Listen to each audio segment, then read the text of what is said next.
Now I'm doing the valve covers as well. In order for me to take out the valve covers, I have to disconnect everything, all these wires, and take out the coils and whatnot. It's not too difficult, you know. It's actually pretty easy to do that. You just gotta take out the harness from the valve covers. Make sure you move it, all the wires and everything out of the way.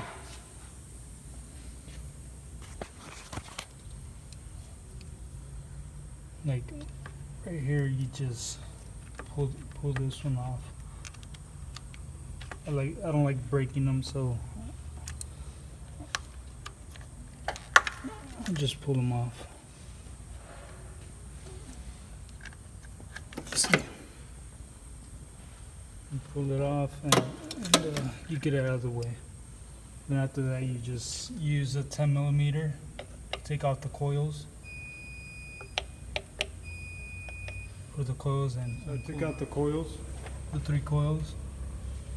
And put them right there to the side. After that, you take out the clips for the fuel injectors and just pull it out. You don't have to break them, because it's a lot easier if you don't break them. You're able to put them back where they went. Just move it to the side, and then I think you're able to take it out like that. Just take it out with the 10mm. There's 4, 5, 6, 7, 8, 9, 10. I want to say maybe 10mm bolts that you have to take out. That goes around the valve cover. So I took all those bolts out. In order for you to get this one right here, you're gonna have to take out these 3 10mm bolts and just move it to the side so you can get this one out. But other than that, it should be free to move out of the way to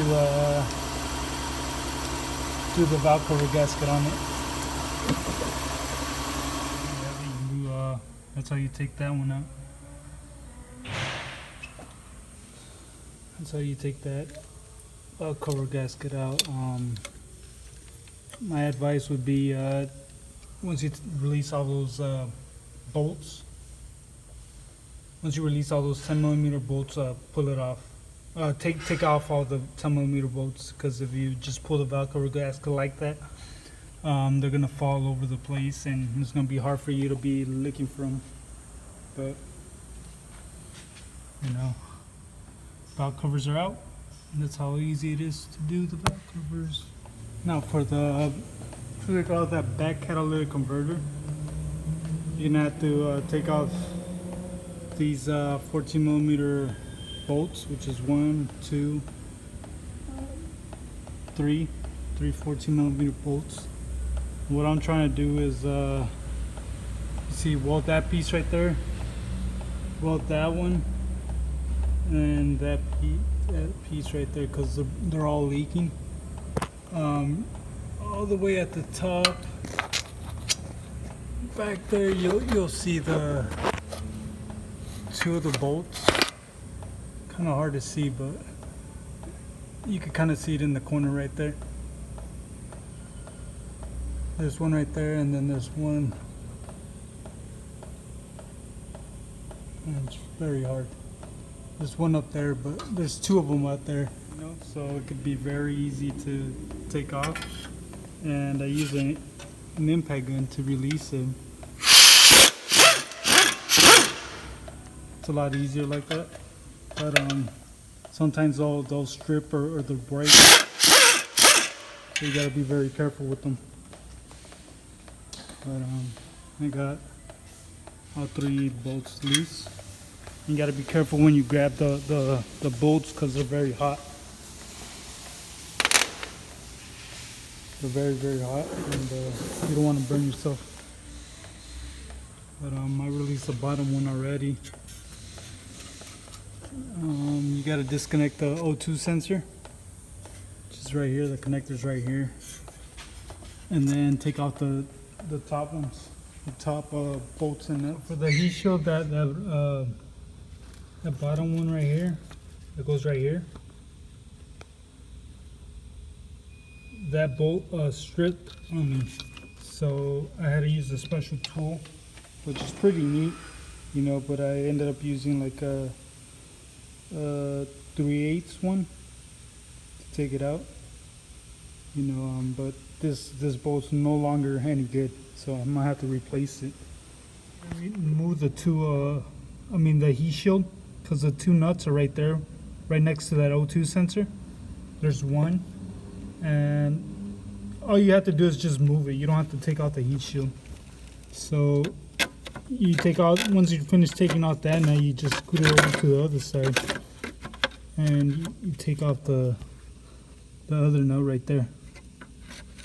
So it's very accessible right there. And I'll take those off right now and I'll show you. I took out the O2, the oxygen sensor that goes right there, because it was bugging me. See, it's right there. You need a special tool for that. Special tool for that oxygen sensor is this one right here.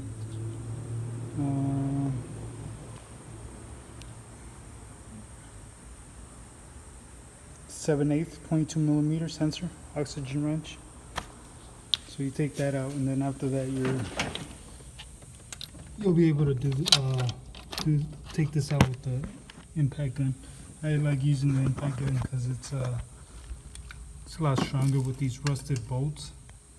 It makes it a lot easier, but sometimes they break or strip, and if they break, that's gonna be an issue. But as long as they're lubricated, you know, they should come out well. Like that one came out pretty good. That one came out good too. And both of them come out nice and easy. So make sure you get penetrating oil. Just take that off. And then take out the two in the bottom, and there should be heat shield right here is the cause of that P2a00 code.